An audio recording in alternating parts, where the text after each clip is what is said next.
She's stealing a baby. Stop that woman. She's kidnapping that child.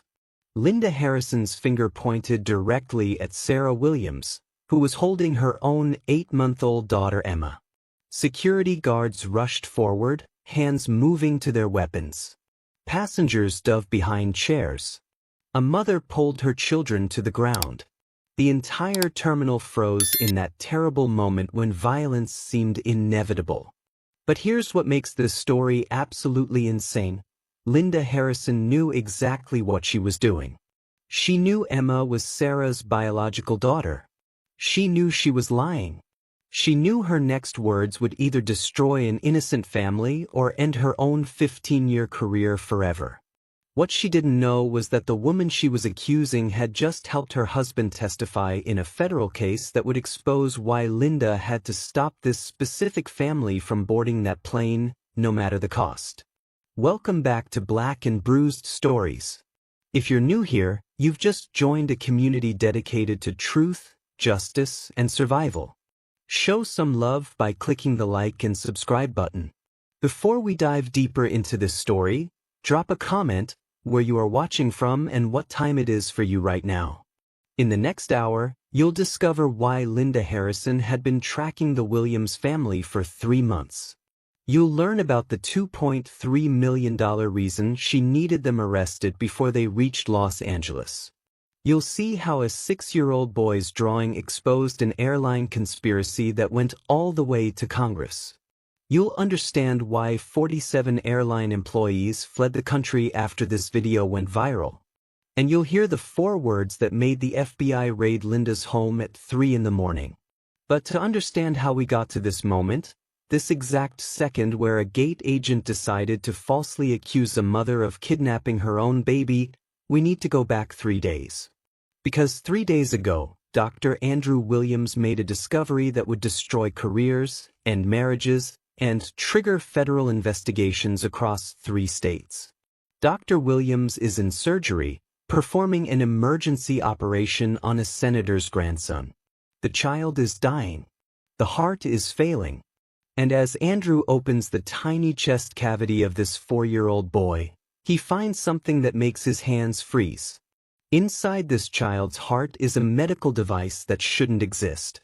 A device that was banned by the FDA 3 years ago after killing 12 children. A device that could only have been implanted through massive conspiracy and corruption. But that's not even the worst part. The serial number on this banned device leads to only one manufacturer, MedTech Industries. And guess who works as head of security for MedTech Industries? Tom Harrison, Linda Harrison's husband. The same Linda Harrison who's now standing in Denver International Airport, screaming that Sarah Williams is kidnapping her own baby. Are you starting to see how deep this goes? Because we're just getting started. Dr. Williams didn't just find one corrupted device. His investigation uncovered 17 children who had died from these devices in the past 5 years. 17 families who were told their children died from unexplained complications. 17 graves that nobody was supposed to find. And in exactly 72 hours, MedTech executives were meeting in Los Angeles to destroy all evidence of these murders. The Williams family had tickets on Flight 447 to deliver their evidence to federal prosecutors. If they made that flight, dozens of executives would go to prison. If they missed that flight, the evidence would disappear forever. That's why Linda Harrison was standing at gate B12 that morning. That's why her hands were shaking as she watched the security monitors. That's why she had to stop this family, even if it meant destroying her own life in the process. But Linda had a secret nobody knew about. 3 days ago, her 16-year-old son Jacob had been arrested for drug possession. Drugs that were planted by her husband's employer as insurance. If Linda didn't stop the Williams family from boarding that plane, Jacob would be tried as an adult and face 20 years in prison. Imagine that for a second. You're a mother. Your teenage son is sitting in a jail cell for a crime he didn't commit. The only way to save him is to destroy another family. What would you do? Before you judge Linda Harrison too harshly, ask yourself what you would do to save your own child. Subscribe to this channel right now if you're ready to see how this impossible situation explodes into the most insane airport confrontation ever captured on camera. Now, while Linda was preparing to destroy the Williams family, she had no idea she was being watched by multiple people who would change everything. Grace Martinez, a part-time airline employee, had been documenting Linda's strange behavior for 6 months. She noticed Linda coming in on her days off, accessing passenger lists she had no business viewing, making desperate phone calls in the bathroom while crying. Grace thought Linda was having a mental breakdown. She had no idea she was documenting a conspiracy that went all the way to the top of the airline industry. Michael James wasn't at that gate by accident either. He was a civil rights attorney who'd been hired by a whistleblower inside MedTech to protect the Williams family. He'd been following them since they left their house that morning, ready to intervene if necessary. He sat there reading his newspaper, looking like any other passenger, but actually serving as an invisible bodyguard. Jerome Banks, carrying expensive camera equipment, told everyone he was a documentary filmmaker heading to vacation. That was a lie. He was actually an undercover investigative journalist who'd spent 6 months tracking illegal medical devices. His vacation was a cover story to film the Los Angeles meeting where MedTech executives planned to destroy evidence. The universe had assembled the perfect storm of witnesses at Gate B12.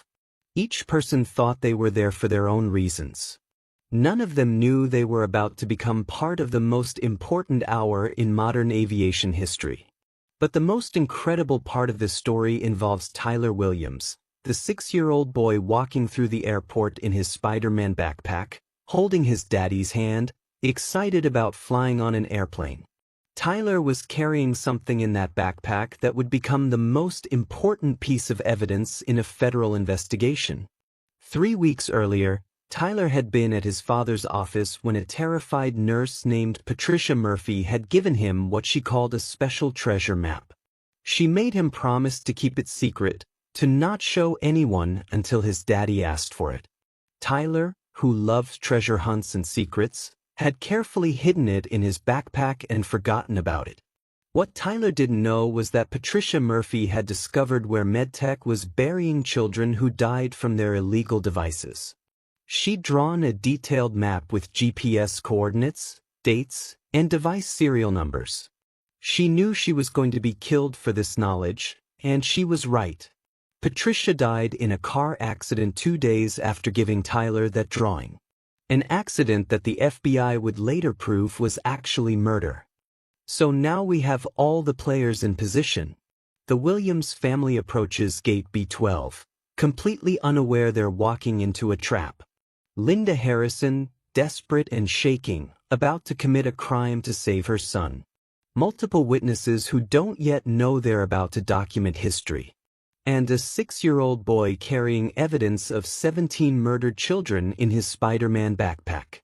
Before we see what happens when all these forces collide, make sure you hit that subscribe button right now, because what happens in the next few minutes will make you question everything you thought you knew about airport security, corporate corruption, and how far a mother will go to protect her child. The Williams family reached the security checkpoint at exactly 6:15 a.m. As they placed their bags on the conveyor belt, as Tyler proudly put his little backpack through the X-ray machine, as Sarah adjusted baby Emma in her arms, they had no idea that Linda Harrison was watching their every move on security monitors. They had no idea that their phones had been tapped. They had no idea that Sarah's discovery of financial records linking airline employees to MedTech payments had triggered a conspiracy that now involved 47 airline employees across 12 airports. Dr. Andrew Williams was thinking about his testimony, about the 4-year-old whose heart had failed in his hands, about the 17 families who deserved justice. Sarah Williams was thinking about the encrypted files she'd uploaded to blockchain storage, her insurance policy in case something happened to them. Tyler was thinking about seeing the clouds from above the airplane. Baby Emma was sleeping peacefully, unaware that in 30 minutes, she would be at the center of a false kidnapping accusation that would be viewed by 800 million people worldwide.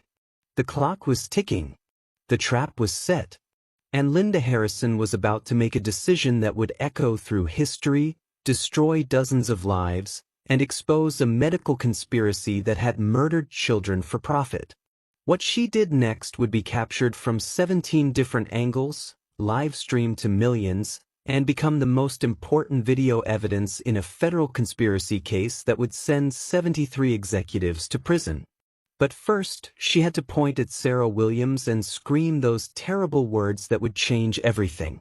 3 days before Linda Harrison would scream those terrible words in Denver International Airport, Dr. Andrew Williams was scrubbing in for what should have been a routine surgery. The patient was 4-year-old Matthew Chin, grandson of Senator Richard Chin, and he needed an emergency procedure to repair what appeared to be a standard congenital heart defect. Andrew had performed this surgery hundreds of times. He could do it with his eyes closed. But when he opened that tiny chest cavity and saw the child's failing heart, his hands froze in a way that made the entire surgical team stop breathing. There, embedded in the heart tissue, was a medical device with a serial number that Andrew recognized immediately. Model MX447B.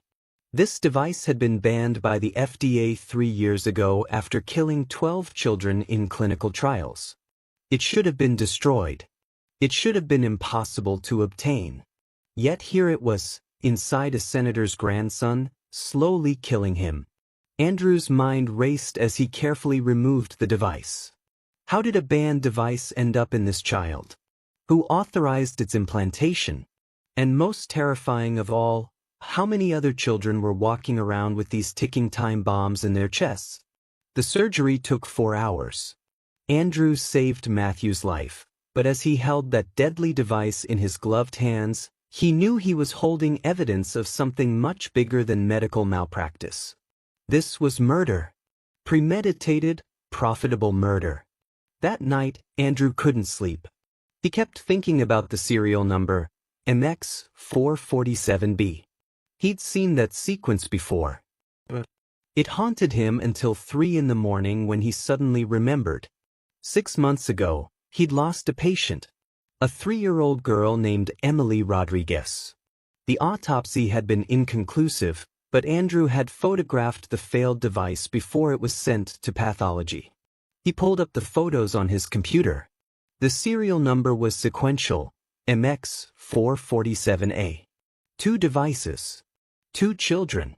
1 dead, 1 barely saved. And they were manufactured in sequence, which meant there were more. Many more. Andrew spent the next 48 hours investigating with the obsession of a man who'd realized he'd been unknowingly participating in a conspiracy. He called colleagues at other hospitals. He accessed medical databases. He compiled a list that made him physically sick. 17 children had died in the past 5 years from unexplained heart complications. All of them had received devices from the same manufacturer, MedTech Industries. But here's where the story takes a turn that nobody could have predicted. When Andrew tried to report his findings to the FDA, his call was mysteriously dropped. When he tried to email the evidence, his messages bounced back. When he attempted to file a formal complaint, the online system crashed. Someone was watching. Someone was blocking him. Someone very powerful didn't want this information to surface. That's when Sarah Williams, Andrew's wife, entered the picture with her particular set of skills. Sarah wasn't just an elementary school teacher. She had a master's degree in data analytics that she'd earned before choosing education over a corporate career. When Andrew told her about the blocked communications, Sarah's analytical mind immediately saw patterns that Andrew had missed. She started with MedTech Industries' corporate structure. The company was owned by a holding company, which was owned by another holding company, which was owned by an offshore entity in the Cayman Islands. But Sarah didn't stop there. She followed the money. And what she found was absolutely staggering. MedTech Industries had been paying airline employees for 3 years. Not normal payments. Not consultancy fees.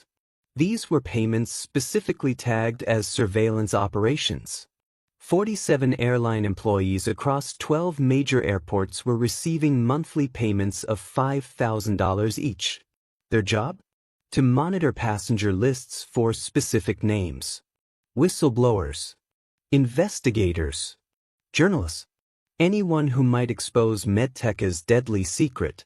Sarah discovered that in the past 3 years, 14 people who had tried to expose MedTech had mysteriously missed their flights due to security issues, documentation problems, or sudden airline emergencies. 3 of them had died in accidents within weeks of their travel being disrupted. The pattern was clear. MedTech was using airline employees to stop threats from traveling, and Linda Harrison was one of their key assets at Denver International Airport. But why would Linda Harrison, a 15-year gate agent with a clean record, agree to participate in this conspiracy? The answer was discovered in a single photograph that Sarah found on Linda's Facebook page. A family photo from 2 weeks ago showing Linda, her husband Tom, and their 16-year-old son Jacob at a company picnic. The company? MedTech Industries, where Tom Harrison worked as head of security. Comment right now if you think Linda was forced into this conspiracy by her husband, because what happens next proves that even evil has levels of horror. While Andrew and Sarah were uncovering this web of corruption, they had no idea that their investigation had already been discovered. Tom Harrison had been monitoring their digital footprint for weeks. He knew about Andrew's discovery. He knew about Sarah's financial investigation. And he knew they had booked flights to Los Angeles to deliver evidence to federal prosecutors. Tom Harrison was not a man who left things to chance. He'd spent 15 years covering up MedTech's crimes. He'd intimidated witnesses, destroyed evidence, and yes, he'd arranged accidents for people who knew too much. But the Williams family presented a unique problem. Dr. Andrew Williams was too high profile to simply disappear. He was a renowned pediatric surgeon who'd saved hundreds of children. His death would trigger investigations. So Tom needed a different strategy. He needed to discredit them, delay them, or arrest them. That's when Tom Harrison did something that would haunt him for the rest of his life. He planted drugs in his own son's locker. 3 days before the airport incident, Jacob Harrison was pulled from his high school chemistry class by police officers. In his locker, they found enough oxycodone to charge him with intent to distribute. Jacob, an honor student who'd never even tried alcohol, was arrested in front of his classmates. The drugs, of course, had been planted by his own father. Linda Harrison received the call while working at Gate B12. Her son was in jail. The prosecutor was pushing for adult charges. 20 years minimum sentence. Unless Tom Harrison arrived at the jail where Linda was crying over her son's arrest. He pulled her aside and explained the situation with the cold efficiency of a man who'd sold his soul long ago. The charges against Jacob would disappear if Linda did one simple thing: stop the Williams family from boarding their flight to Los Angeles. She didn't have to hurt them. She didn't have to kill them. She just had to create enough of a disturbance that they'd miss their flight and be detained long enough for MedTech to destroy the evidence in Los Angeles. Linda's choice was simple: destroy an innocent family or watch her own son go to prison for 20 years for a crime he didn't commit. Meanwhile, the Williams family was preparing for what they thought would be a routine trip. They had no idea their phones were tapped. They had no idea their emails were being read. They had no idea that Tom Harrison had a complete file on them, including their travel plans, their children's schedules, and even their breakfast preferences. But the universe has a way of balancing scales, and while Tom Harrison thought he had everything under control, he'd missed several critical details. First, he didn't know about Tyler's treasure map. 3 weeks earlier, when Tyler had visited his father's office, he'd met Patricia Murphy, a nurse who'd worked at MedTech before joining the hospital. Patricia had discovered something that made her physically sick. She'd found transportation logs showing that MedTech wasn't just hiding deaths, they were hiding bodies. 17 children who died from the devices had been secretly buried in a field owned by MedTech. Their deaths never reported, their families told they'd been cremated. Patricia had drawn a detailed map with GPS coordinates, dates, and device serial numbers. She knew she'd be killed if anyone discovered what she knew. So she did something brilliant and desperate. She gave the map to the one person nobody would suspect, a 6-year-old boy.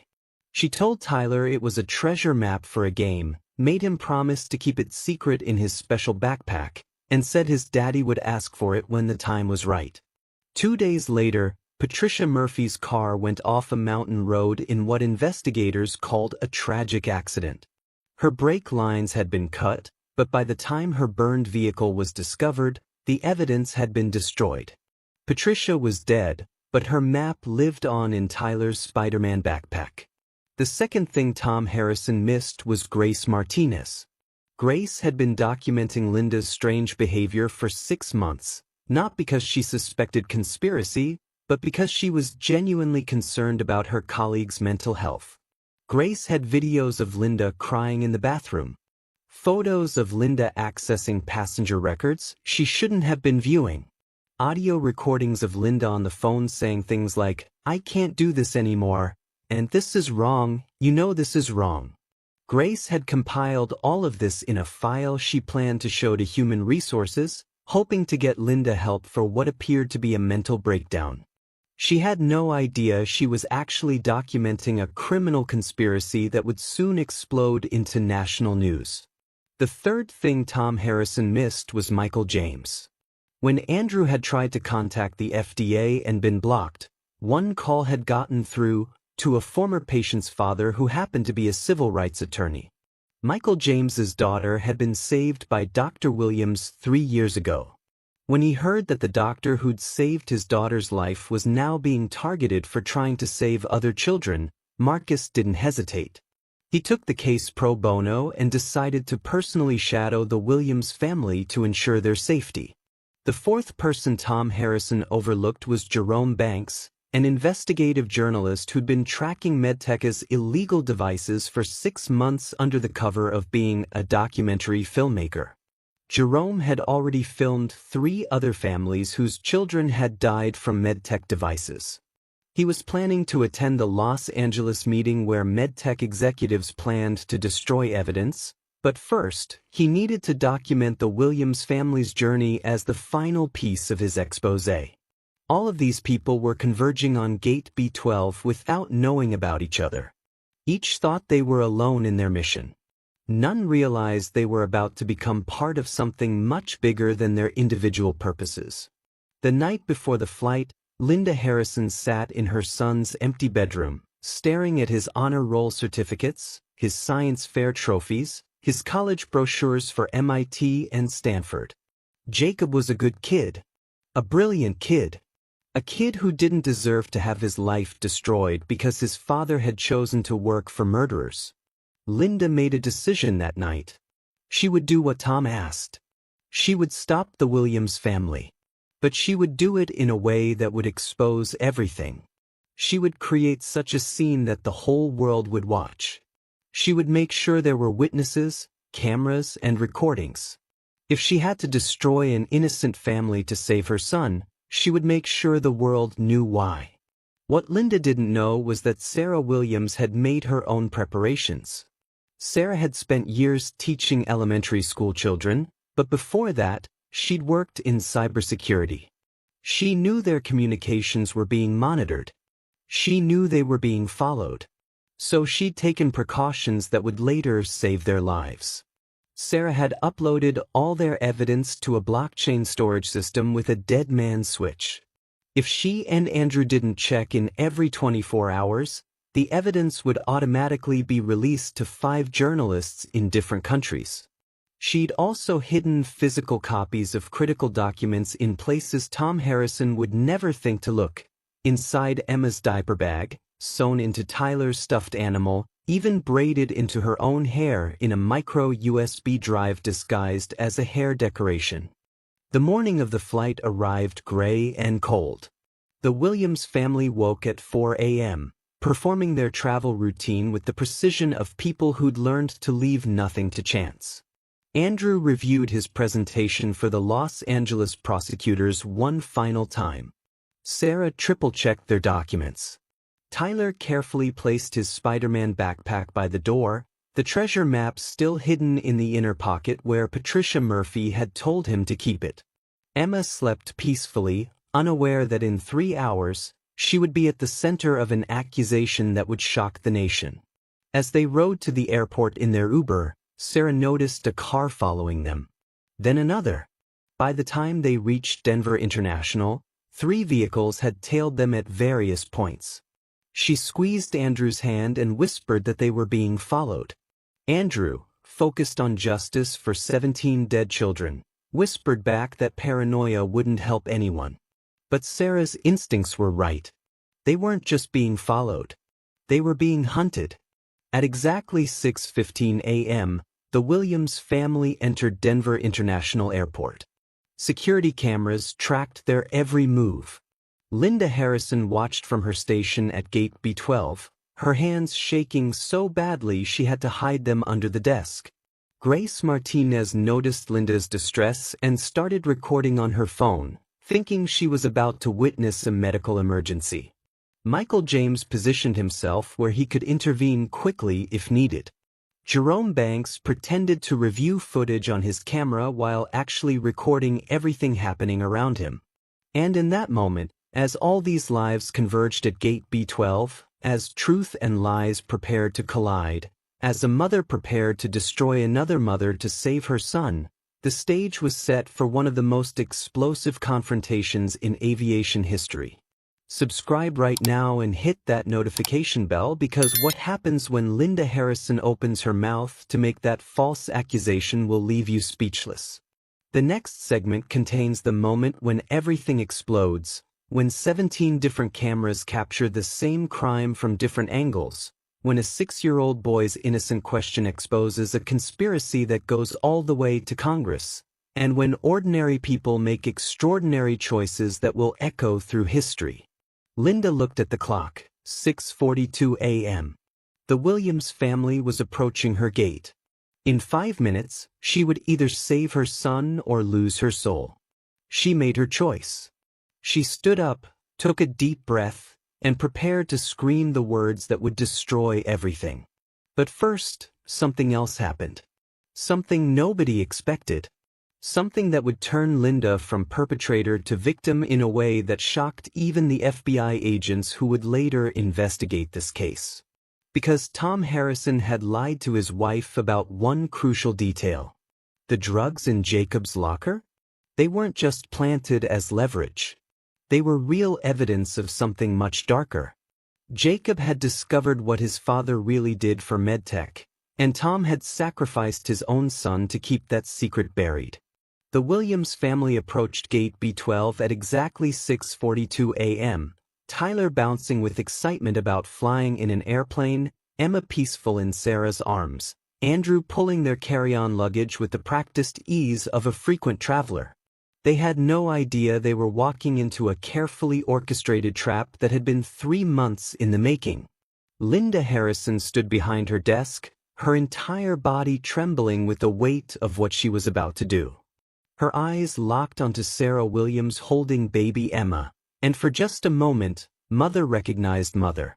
Linda saw herself 20 years ago, young and hopeful, carrying her own baby Jacob through this same airport, back when life was simple and her husband wasn't forcing her to destroy innocent families. The gate area was unusually crowded for an early morning flight. What the Williams family didn't realize was that half the people sitting in those uncomfortable airport chairs weren't actually passengers. They were witnesses to history, though they didn't know it yet. Michael James sat 15 feet away, pretending to read a Wall Street Journal while actually maintaining tactical positioning to intervene if necessary. Jerome Banks had his professional camera positioned on his lap, the lens cap off, his finger hovering over the record button. Dr. Amara Konkwo sat in her wheelchair near the window, her trained psychologist's eye already noting Linda's classic signs of extreme distress: the perspiration despite the air conditioning, the rapid breathing, the way her hands kept clenching and unclenching. Grace Martinez watched from her position at the adjacent customer service desk, her phone already recording because something about Linda's behavior this morning was different from the previous 6 months of strange actions she documented. This wasn't just anxiety or depression. This was someone about to do something catastrophic. And then there was Maya Rodriguez, the 25-year-old social media influencer who'd built her following by being in the right place at the right time. She felt the energy in the terminal shift, that indefinable moment when normal becomes dangerous, and without even thinking about it, she started her live stream. Good morning, beautiful humans. Coming to you live from Denver International, and okay, this is weird, but something's about to happen here. I can feel it. The energy is completely off. That gate agent looks like she's about to... Maya had no idea she was about to broadcast one of the most viewed live streams in internet history. Sarah Williams felt it too. Call it maternal instinct, call it intuition, call it the primitive part of the brain that kept our ancestors alive when predators stalked them. She pulled Emma closer to her chest and reached for Tyler's hand. "Stay close to Mommy," she whispered. Andrew, brilliant surgeon that he was, remained oblivious to the danger. His mind was still on the 17 dead children, on the evidence in his briefcase, on the testimony he would give in Los Angeles that would send dozens of executives to prison. He didn't notice Linda Harrison walking toward them. He didn't see the security guards starting to pay attention. He didn't observe the way other passengers were instinctively moving away from their family. But Tyler noticed everything. 6-year-olds see the world without the filters adults develop. They notice when grown-ups are scared, when something bad is about to happen, when the normal rules are about to break. Tyler pressed closer to his father and whispered, "Daddy, why is that lady looking at us like we did something wrong?" That innocent question, caught on 17 different recording devices, would later become the most replayed moment of the entire incident. Because Tyler had identified the crucial truth, they hadn't done anything wrong. They were about to be accused of something horrible for reasons that had nothing to do with them and everything to do with corporate murder. Linda Harrison took her first step toward them. Then another. Each footfall felt like thunder in her ears. Her phone buzzed with a text from Tom. "Remember Jacob. Do it now." That text would later become Exhibit A in Tom Harrison's trial for conspiracy, extortion, and murder. Linda's mouth opened. The words that came out would be viewed over 800 million times across all platforms, analyzed by body language experts, discussed in psychology classrooms, and become a case study in how desperation drives good people to do evil things. "Excuse me, ma'am, I need you to step away from that child immediately." Sarah Williams froze. For a moment, her brain simply couldn't process what was happening. She was holding Emma, her daughter, the baby she'd carried for 9 months, delivered after 18 hours of labor, nursed for 8 months. Step away from her child? The words made no sense. "I'm sorry, what?" Sarah's voice was steady, but everyone watching could see her arms tighten around Emma. "That baby. Step away from her now." The accusation hung in the air like poison gas. Every person within earshot turned to stare. Phones emerged from pockets like weapons. The livestream viewer count on Maya's feed jumped from 3,000 to 15,000 in seconds. "This is my daughter," Sarah said, her teacher's voice carrying that tone of patient explanation she used with confused children. But Linda had passed the point of no return. She'd crossed her Rubicon. If she backed down now, Jacob would go to prison. So she doubled down with an accusation so shocking, so devastating, that it would destroy lives and end careers. "I have reason to believe this child is in danger." Security has been notified. We received a report that this child was abducted. Ma'am, put the baby down and step back, or I'll have you arrested for child trafficking. The words hit the terminal like a bomb. Child trafficking. Kidnapping. The nuclear accusations that trigger immediate and overwhelming response in any public space, especially an airport. Several mothers in the crowd instinctively grabbed their own children. A businessman stepped back as if the Williams family had suddenly become radioactive. Security guards who'd been casually observing suddenly had their hands on their radios. Sarah Williams' world tilted on its axis. The accusation was so outrageous, so impossible, so completely disconnected from reality that for a moment she wondered if she was dreaming. Was this really happening?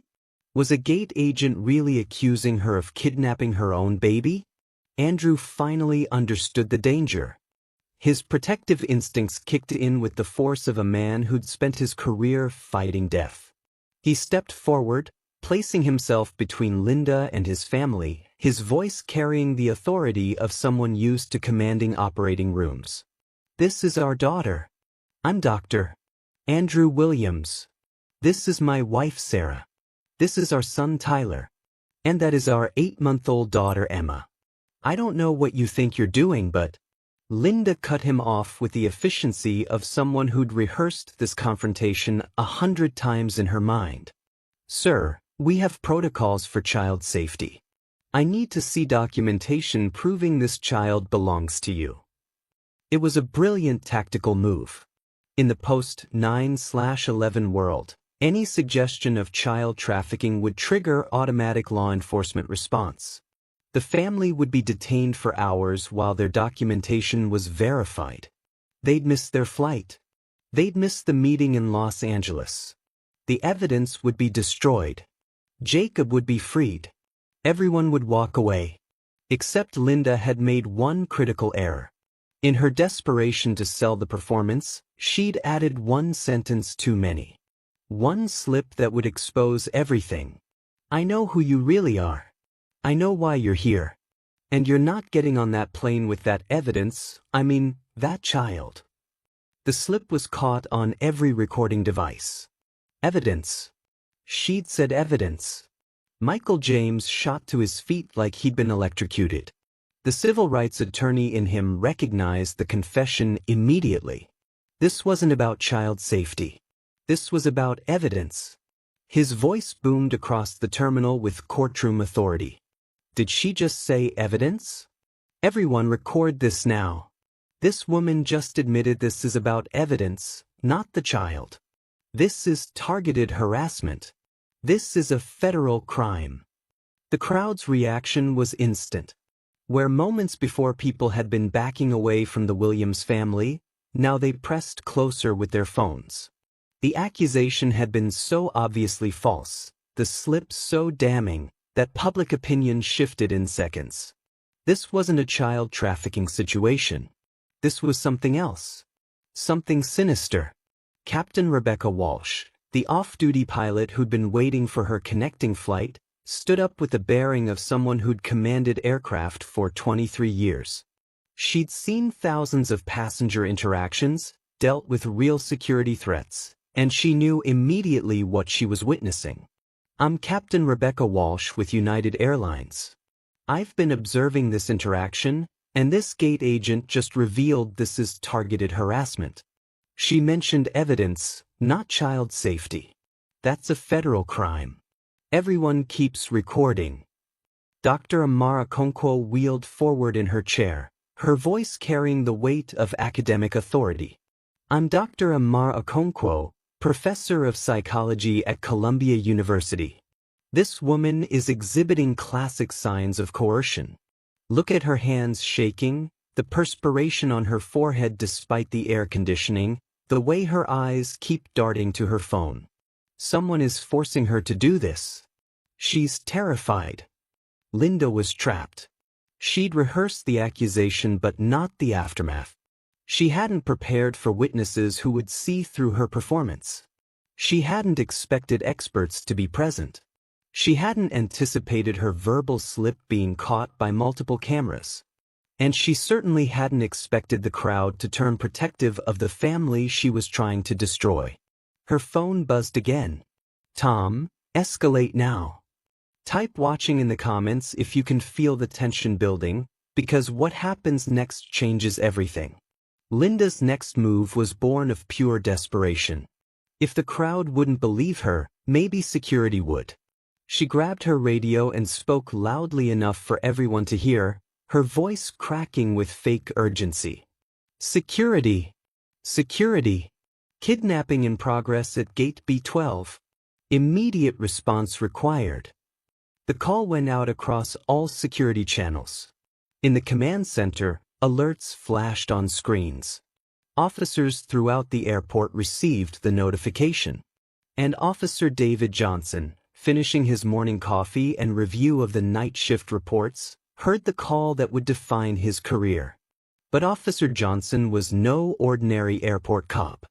He was a 15-year veteran who'd served 2 tours in Afghanistan before joining airport security. He'd developed instincts that had saved lives, and right now those instincts were screaming that something was wrong with this call. The voice was too theatrical. The urgency felt manufactured. And Linda Harrison, he'd dealt with her before. Always involving minority families. Always with questionable justification.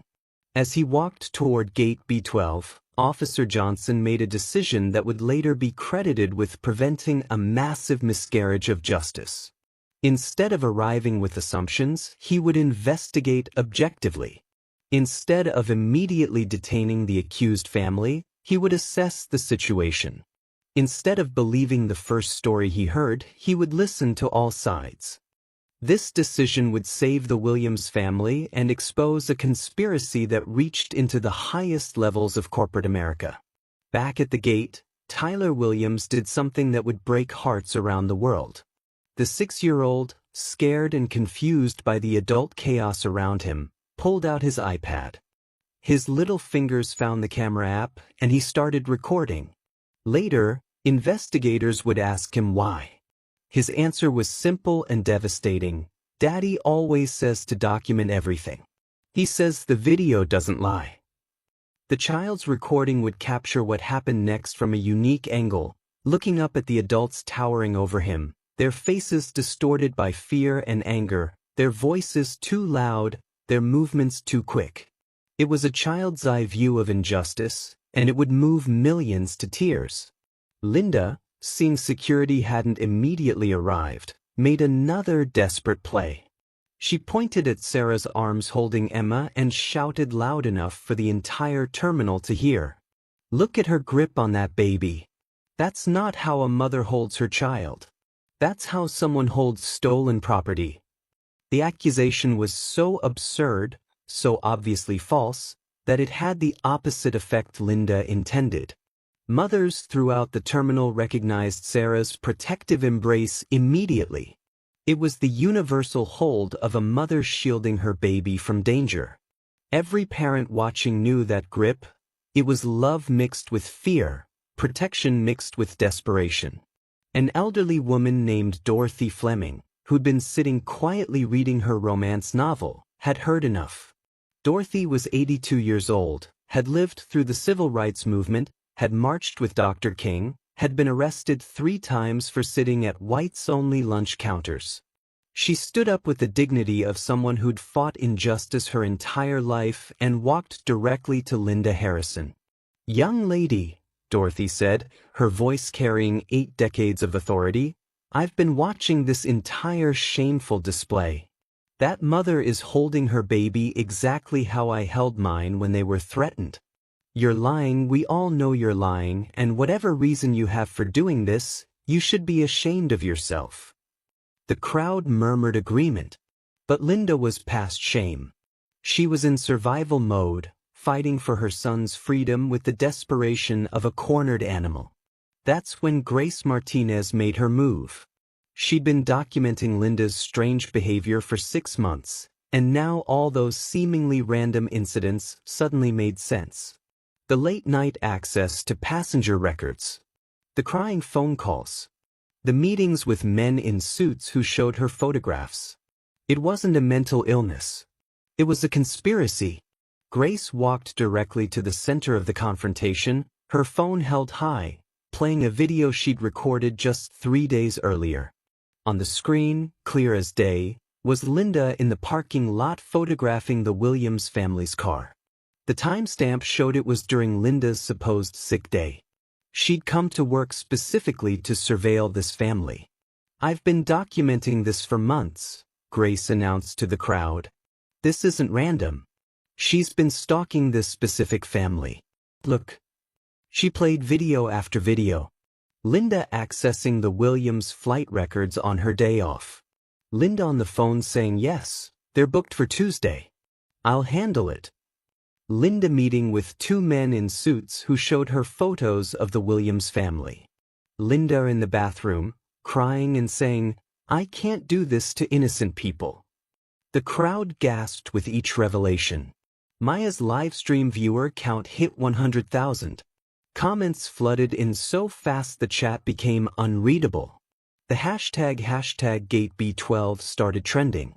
News outlets began picking up the story. And Linda Harrison watched her carefully constructed plan collapse like a house of cards in a hurricane. That's when Officer David Johnson arrived. He didn't arrive with guns drawn. He didn't immediately grab the Williams family. Instead, he did something that would be studied in police academies for years to come. He asked a simple question. "Can everyone who's been recording this incident please keep your phones recording? I want to see everything that happened from multiple angles." It was brilliant. Instead of relying on competing testimonies, he would have video evidence from dozens of angles. The truth would be undeniable. Linda's face went white. She'd expected Officer Johnson to immediately detain the Williams family based on her accusation. That's how it had always worked before. Gate agent makes accusations, security responds, family detained, problem solved. But Officer Johnson wasn't following the script. "Ma'am," he addressed Linda, "you've accused this woman of kidnapping. Can you explain the basis for this accusation?" Linda stammered. We received a report. Someone called. Said the child was in danger." "Who called?" "What's the report number?" Every question was a nail in the coffin of Linda's lies. She had no answers because there was no report. There was no caller. There was only Tom Harrison's text messages ordering her to stop this family by any means necessary. Officer Johnson turned to the Williams family. "Folks, I apologize for this situation. Can you provide identification?"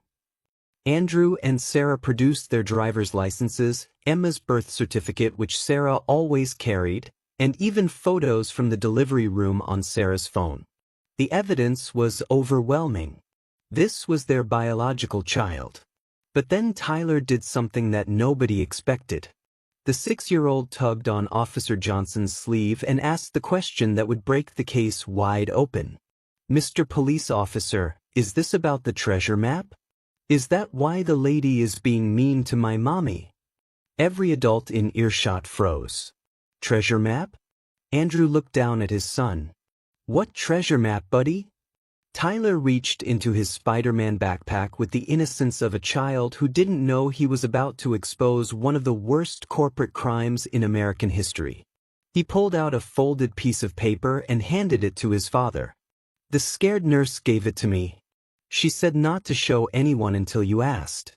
But everyone seems scared now, so maybe it's time?" Andrew unfolded the paper. His face went pale. His hands started shaking. This wasn't a treasure map. It was a detailed diagram of a private cemetery owned by MedTech Industries. 17 small crosses were marked with dates and device serial numbers. GPS coordinates were listed for each grave. At the bottom, in Patricia Murphy's handwriting, were the words, 17 children murdered for profit. Buried to hide the evidence. Please get justice for them. Subscribe right now and hit that notification bell because this treasure map is about to trigger events that will destroy a billion-dollar company and send 73 executives to prison. Jerome Banks, the undercover journalist, zoomed his professional camera on the drawing. His news instincts told him this was the story of the decade. He immediately started transmitting the footage to his editor with a message: "Get this to the FBI immediately. Mass murder cover-up at Denver airport." The drawing showed something that made everyone who saw it physically sick. These weren't just graves. They were children who died from MedTech's illegal heart devices and been secretly buried to prevent autopsies that would have exposed the defective products. Their families had been told the bodies were cremated. Instead, they were hidden in a field in Colorado, their deaths covered up to protect profits. Linda Harrison saw the drawing and her last defenses crumbled. She knew exactly what it was. Tom had told her about the buried children in one of his drunken confessions. He'd helped transport the bodies. He'd dug some of the graves. He'd been paid $50,000 per child to make them disappear. She collapsed to her knees, sobbing uncontrollably. The performance was over. The lies were exposed. And now the truth came pouring out in a confession that would be replayed in courtrooms across America. "My son," she wailed. "They have my son. They planted drugs on him. He's only 16. They said they'd frame him if I didn't stop you. They said he'd get 20 years. Please, I'm sorry. I'm so sorry. They made me do this. Tom made me do this. MedTech made me do this." The terminal went silent except for Linda's sobs and baby Emma's confused babbling. The crowd that had been ready to condemn Linda suddenly saw her as she really was, another victim of MedTech as evil, a mother forced to choose between her son and her soul. Officer Johnson's radio crackled with a message that changed everything. "All units, FBI taking over at Gate B12. Federal case now. Secure all witnesses. Do not allow anyone to leave." Within minutes, FBI agents flooded the terminal. The live streams were ordered to stop, but it was too late. Everything had been captured, uploaded, shared. The world had watched Linda Harrison's breakdown in real time. The treasure map had been seen by millions. The conspiracy was exposed. But this was just the beginning. Because while Linda was confessing at Gate B12, her husband Tom was racing toward MedTech headquarters with orders to destroy all evidence. The FBI was about to discover that the 17 children in the secret cemetery were just the tip of the iceberg. MedTech had been operating for 15 years. The real death toll was in the hundreds. And somewhere in Los Angeles, Richard Blackwood, CEO of MedTech Industries, was watching Maya's live stream on his phone. He saw the treasure map. He saw Linda's confession. He saw his empire crumbling. And he made a decision that would lead to a high-speed chase, a hostage situation, and an ending nobody could have predicted. The gate agent who tried to stop a family from boarding a plane had instead triggered an avalanche that would reshape American healthcare, reform airport security, and prove that sometimes the smallest voices, like a 6-year-old boy with a treasure map, can topple the tallest towers of corruption. The moment FBI agents flooded Gate B12, everything changed. The casual chaos of an airport terminal transformed into a federal crime scene in seconds. Agents in blue windbreakers appeared from every direction, their coordinated movements suggesting this wasn't a spontaneous response. They'd been waiting. They'd been watching. And Linda Harrison's public breakdown had given them exactly what they needed: probable cause to move on MedTech Industries. Special Agent Rachel Foster took command of the scene with the efficiency of someone who'd been preparing for this moment for months. What the crowd didn't know was that the FBI had been investigating MedTech for 2 years. They had suspicions, they had theories, but they lacked the smoking gun that would let them move against a company with 3 senators and 12 congressmen in their pocket. Tyler Williams' treasure map was that smoking gun. Agent Foster approached the Williams family first, her voice carrying the professional calm that comes from delivering devastating news to innocent people. "Dr. and Mrs. Williams, I need you to understand something.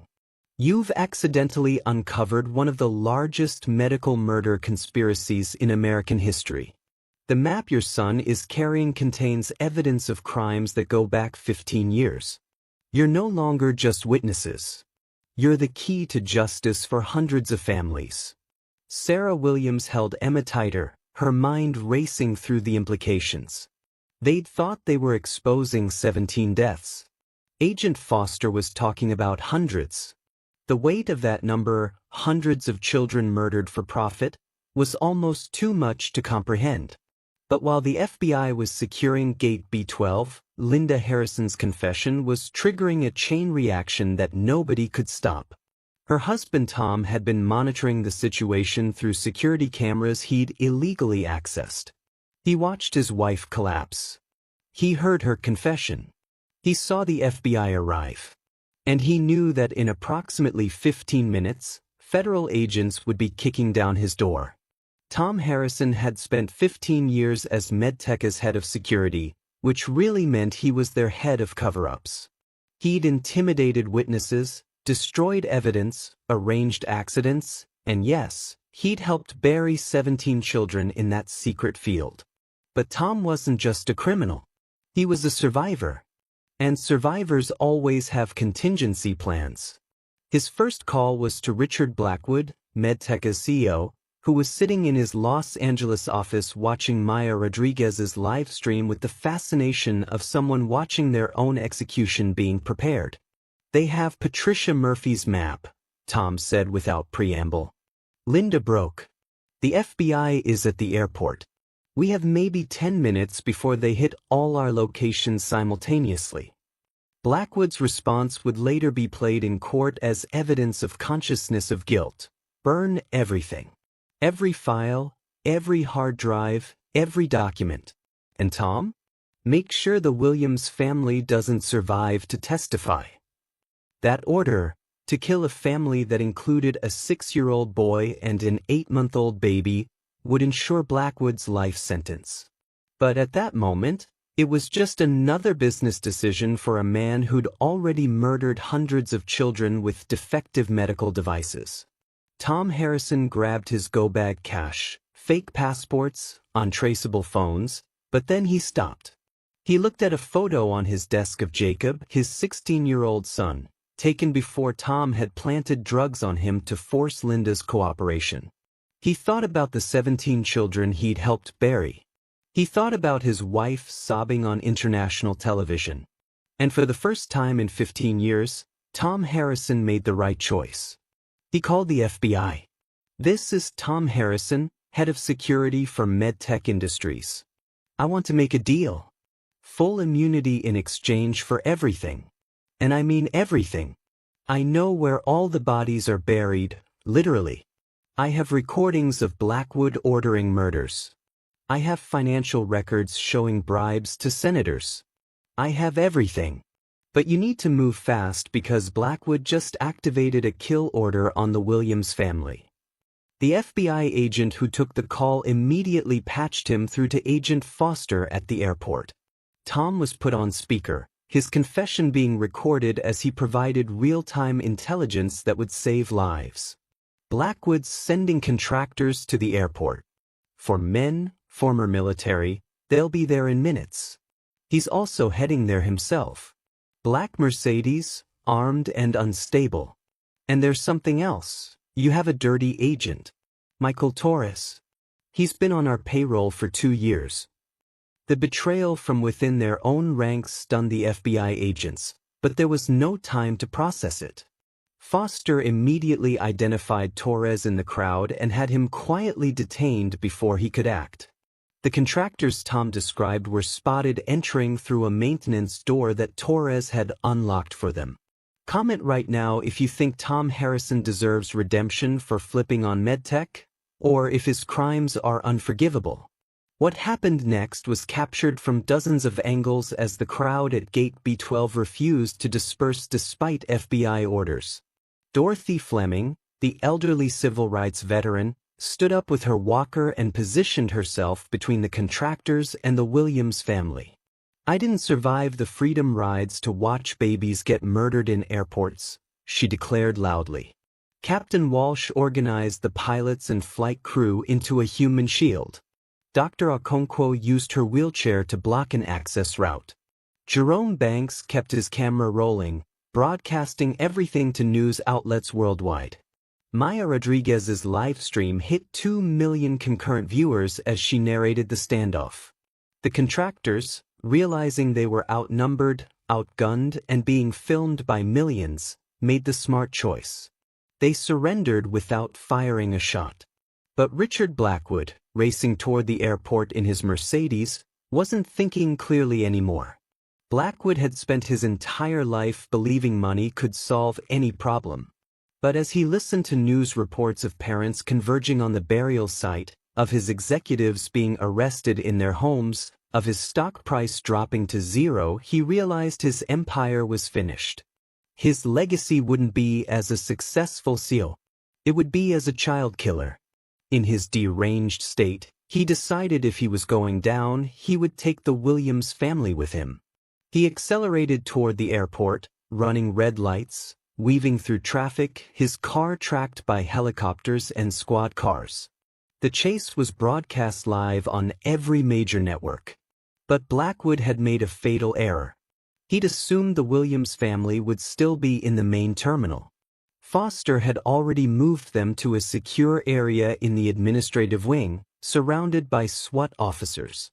When Blackwood crashed through the parking gate and ran into the terminal waving his gun, he found himself facing not a helpless family, but dozens of FBI agents with weapons drawn. "Drop the weapon. Drop it now." Blackwood looked around wildly, searching for his targets, but saw only guns pointed at him and cameras recording his humiliation. The mighty CEO who'd ordered the deaths of hundreds of children was reduced to a confused, desperate man standing in an airport with nowhere to run. He had two choices: surrender or suicide by cop. For a moment, his finger tightened on the trigger, but then Tyler Williams' voice echoed through the terminal. The 6-year-old, unaware of the danger, had asked his father loud enough for everyone to hear, "Daddy, is that the bad man who hurt all those kids?" That innocent question from the child who'd carried the treasure map that exposed everything broke something in Blackwood. He dropped the gun and fell to his knees, sobbing. The arrest was anticlimactic but broadcast to hundreds of millions worldwide. The monster was just a pathetic man in an expensive suit, crying on the airport carpet. As Blackwood was dragged away, Tom Harrison was fulfilling his promise to the FBI, transmitting terabytes of evidence from Medteca's servers. The data was staggering. Emails explicitly discussing acceptable child mortality rates. Financial projections based on device failures after warranty expiration. A list of 312 confirmed deaths across 6 countries. Bribes totaling $400 million to government officials. Plans to expand the murder-by-device scheme to adult cardiac patients.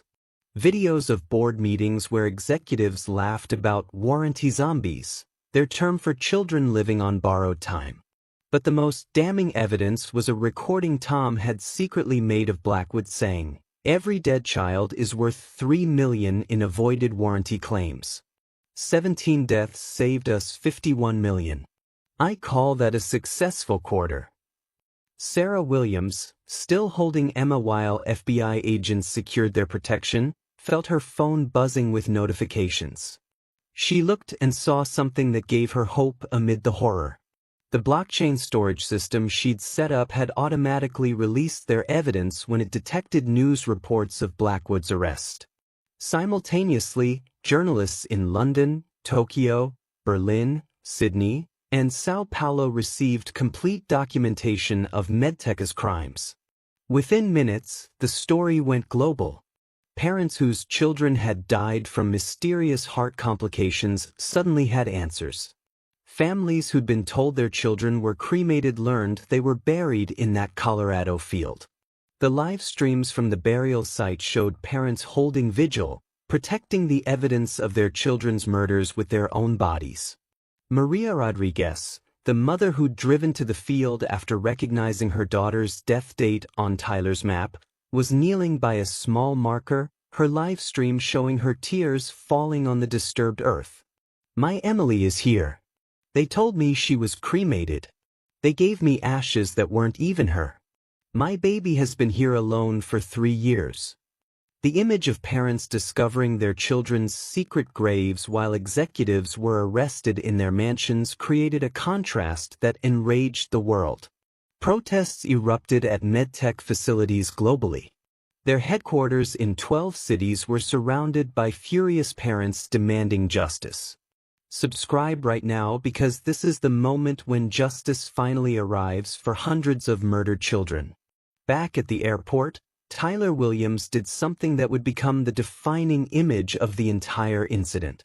As FBI agents prepared to move his family to protective custody, the 6-year-old walked over to Linda Harrison, who was sitting in handcuffs, sobbing uncontrollably.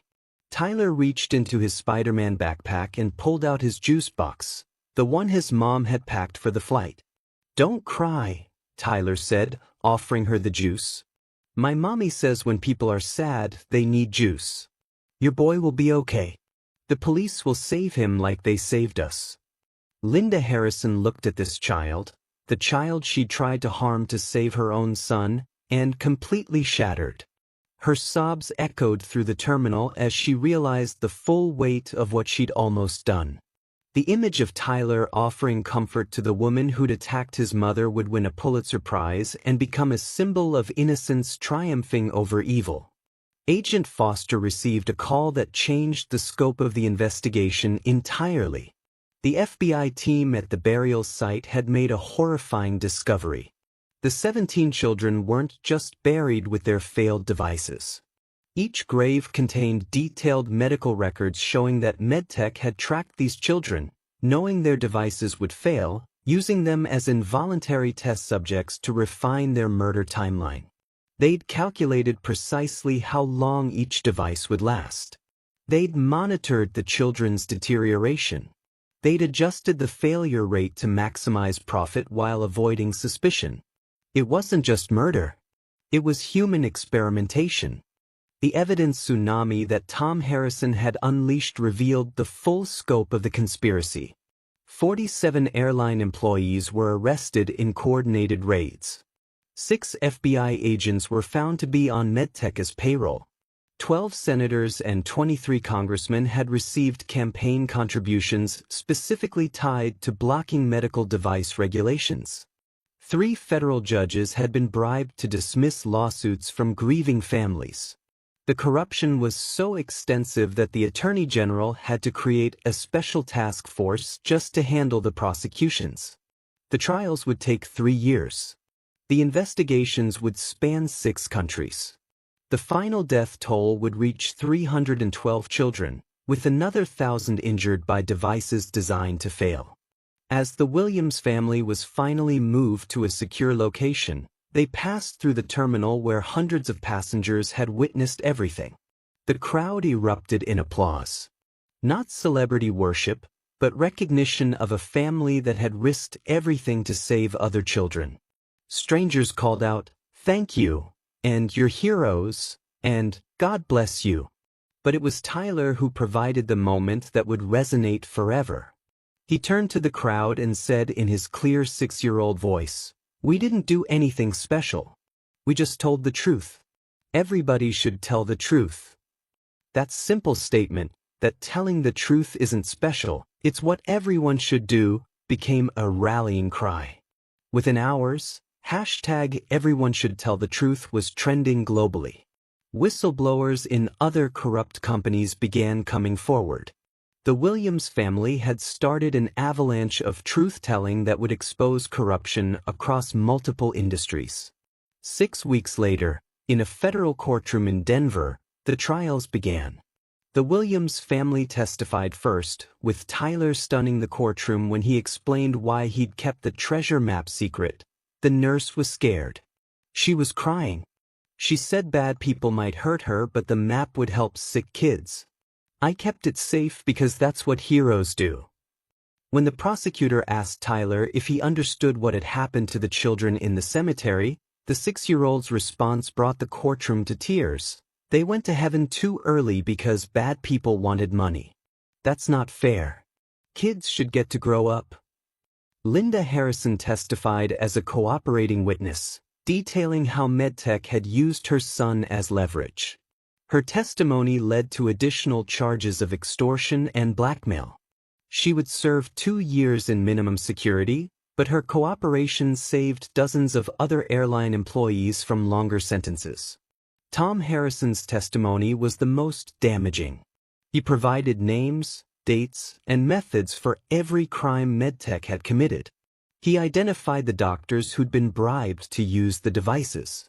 He revealed the funeral homes that had provided fake ashes to grieving parents. He exposed the entire network of corruption that had enabled the murders. But the most powerful testimony came from the parents. One by one they told their stories. How their healthy children had suddenly died. How they'd been told it was natural causes. How they'd been given ashes that weren't their children. How they'd been threatened when they asked questions. By the end, even the judge was crying. The verdicts were unanimous on all counts. Richard Blackwood, life without parole for 312 counts of murder. Tom Harrison, 25 years for conspiracy and accessory to murder. 47 airline employees, sentences ranging from 5 to 15 years. 73 MedTech executives, sentences ranging from 20 years to life. But the real victory came in the reforms. Tyler's law mandated public tracking of all medical devices. The Williams Protocol protected whistleblowers who exposed corporate crime. The Denver 17 Memorial was established at the burial site, with a message inscribed in stone. They tried to bury the truth. They didn't know the truth grows. 1 year later, the Williams family emerged from witness protection to attend the dedication of the memorial. Andrew had returned to surgery, now serving on the FDA board to prevent future tragedies. Sarah had become a cybersecurity consultant protecting whistleblowers. Tyler, now 7, had started 2nd grade and was just a normal kid who happened to have saved hundreds of lives.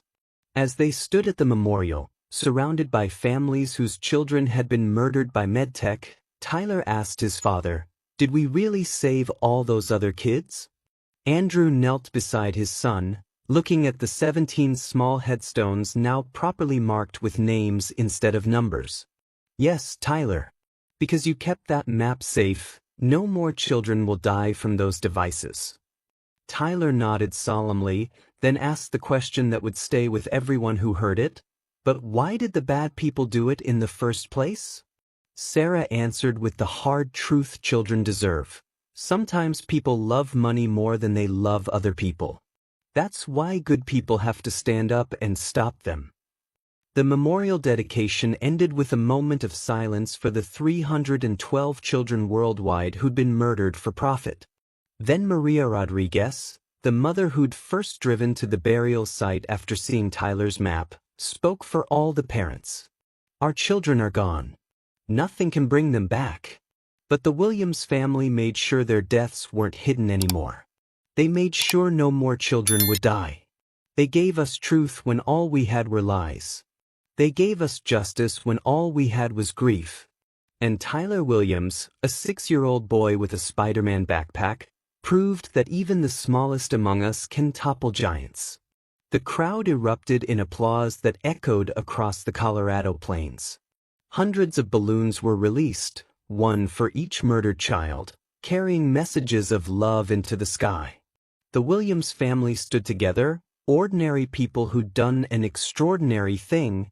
They'd told the truth when it would have been easier to stay silent. As they walked back to their car, Tyler had one more question. "Daddy, would the nurse be proud that I kept her map safe?" "Yes, son. Patricia Murphy would be very proud. She trusted you with the truth, and you didn't let her down." Tyler smiled. The weight of his secret finally lifted. He was just a 7-year-old boy again, thinking about baseball and video games and what mom was making for dinner. The treasure map that had exposed one of the worst corporate crimes in history was now in FBI evidence, but its purpose had been fulfilled. The Williams family drove away from the memorial as the sun set over the mountains, their ordeal finally over. They'd boarded no flights that day at Gate B12. They'd never made it to Los Angeles.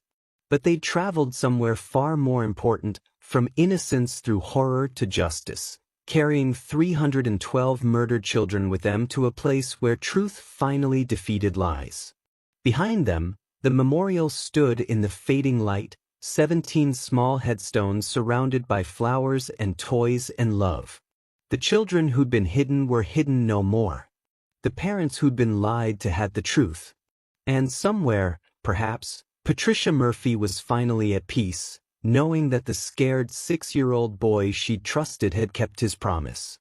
The last image on Maya Rodriguez's final livestream about Gate B12 was Tyler Williams walking away, his Spider-Man backpack bouncing with each step, a normal child who'd done an abnormal thing. He'd saved the world, one treasure map at a time. The story that began with Linda Harrison screaming about kidnapping had ended with justice for hundreds of murdered children. The gate agent who tried to stop a family had instead stopped a genocide. The conspiracy that depended on silence had been destroyed by a 6-year-old who wouldn't keep quiet. And in airports around the world, new protocols were implemented, new training was conducted, and new protections were established, all because of what happened that morning at Gate B12. The Williams family's name would forever be associated with courage, truth, and the belief that ordinary people can defeat extraordinary evil. But perhaps the most important legacy was Tyler's simple truth: everybody should tell the truth. Because in the end, that's all it took. One family telling the truth. One child keeping a promise. One moment of courage that echoed through history. The massacre at MedTech was over. The children could rest. And the world was a little bit safer because a 6-year-old boy had kept a treasure map in his Spider-Man backpack. Justice had won. Truth had prevailed. And Gate B12 would forever be remembered as the place where ordinary people stood up and said, "No more."